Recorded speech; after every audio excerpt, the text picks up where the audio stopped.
Welcome to Kenton's videos. Enjoy the video. You start right in Settings, no detours. Unlock your iPhone and tap Face ID and passcode, then enter your passcode. This is required to change security features. Once done, you'll see the list of uses for Face ID and the Reset Face ID button.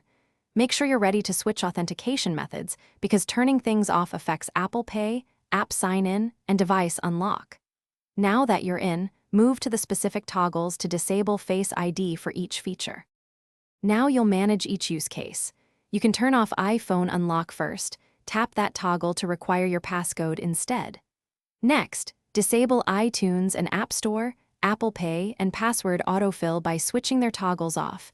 Each toggle controls how Face ID is applied. Once you change a toggle, the system immediately requires your passcode for that action. If you prefer, leave some toggles on. This gives you a mix of convenience and security. Finish by removing stored biometric data. Tap Reset Face ID to clear your enrolled faces. Doing this forces the device to use your passcode until you set Face ID again.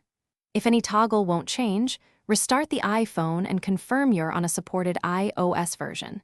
Software hiccups often block settings. Make sure your passcode works before relying on it. If issues continue, contact Apple support or visit an Apple store.